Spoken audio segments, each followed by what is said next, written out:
বিচার বিভাগ কিন্তু আমরা বলতে পারি স্বাধীন বিচার বিভাগ। আপনারা যদি মনে করেন যে বিচার বিভাগের উপর নির্বাহী বিভাগের কোনো কর্তৃত্ব আছে, ব্যাপারটা কিন্তু আদৌ সেরকম কোনো কিছু অন্তত আমার দৃষ্টিতে কখনো পড়ে নাই। আপনারা যে বারবার সময়টা নিচ্ছেন, সময় চাইলেই সময় দিচ্ছে, এইটা তো একজন বিচারের মানে মেরুদণ্ড সোজা করে কথা বলা দরকার ছিল। আমরা তো মেরুদণ্ড সোজা করা বিচারক দেখি নাই। বাকি মামলাগুলো, বাকি যে ঘটনাগুলো ঘটছে এবং আরো বেশি আরো অনেকগুলো ধর্ষণের ঘটনা ঘটেছে, সেগুলোতেও লোকের অনেক হত্যাকাণ্ড, যেসব হত্যাকাণ্ডের একদম মানে চাক্ষুষ সাক্ষী আছে, হত্যাকারী নিজে স্বীকারোক্তি দিয়েছে, জনগণ যেটি নিয়ে কথা বলছে সেটির বাইরেও সরকার এই গুলোর দিকে দৃষ্টিপাত করে সেই আশা আমরা রাখি। এবং সেই সাথে আরেকটি বিষয় আপনার নজরে একটা জিনিস দেখেন, আপনার এই যে সাংবাদিক যে সাগররুনি হত্যাকাণ্ডের বিষয়টা দেখেন, কতবার সময় নেওয়া হয়েছে। বিচার অঙ্গন যদি এতবার সময় মানে বিচার অঙ্গন থেকে পাওয়াটা কোনো দরকার ছিল না।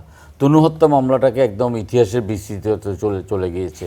সেখানে কিন্তু সরকারেরও একটা সদিচ্ছারও একটা যেমন দরকার আছে, তেমনি বিচার বিভাগকেও কিন্তু মাথা উঁচু করে কোমর সোজা করে দাঁড়ানোর কিন্তু একটা ব্যাপার আছে। কিন্তু এখন ঘরেই হবে বিয়ে বাড়ির পোলাও, যদি থাকে আকিজ এসেনশিয়াল সুগন্ধি চিনি গুঁড়া চাল।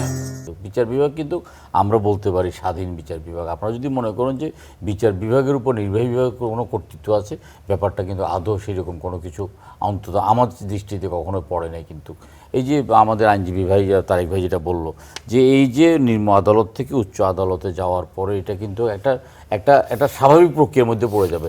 সেখানে কিন্তু চাইলেই কিন্তু আপনি ব্যাপারটাকে আপনি ত্বরান্বিত করতে পারবেন না, চাইলেই কিন্তু আপনি কিন্তু ব্যাপারটাকে এবং তনু হত্যা মামলায় কি কারণে আসলে ত্বরান্বিত হয়েছে আপনার মতে? এটা ত্বরান্বিত হয় নাই, এটা তো ইতিহাসে বিস্তৃত চলে গেছে। সেখানে চলে গেছে, সেখানে বিচার যারা আছে বারবার সময় দেওয়ার কারণটা বিচারপতিদের পক্ষ থেকে কখনো বলা হয়নি যে আপনারা কি কারণে বারবার সময়টা নিচ্ছেন। আপনারা যে বারবার সময়টা নিচ্ছেন, সময় চাইলেই সময় দিচ্ছে, এইটা তো একজন বিচারের মানে মেরুদণ্ড সোজা করে কথা বলা দরকার ছিল। আমরা তো মেরুদণ্ড সোজা করা বিচারক দেখি নাই।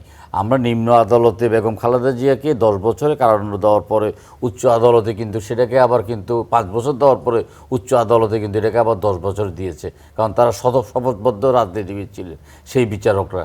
আমরা এই শপথবদ্ধ রাজনীতিবিদদের কবল থেকে বিচারালয়টাকে মুক্ত করে আমরা মুক্ত এবং স্বাধীন একটা বিচার ব্যবস্থা প্রতিষ্ঠা করতে চাই।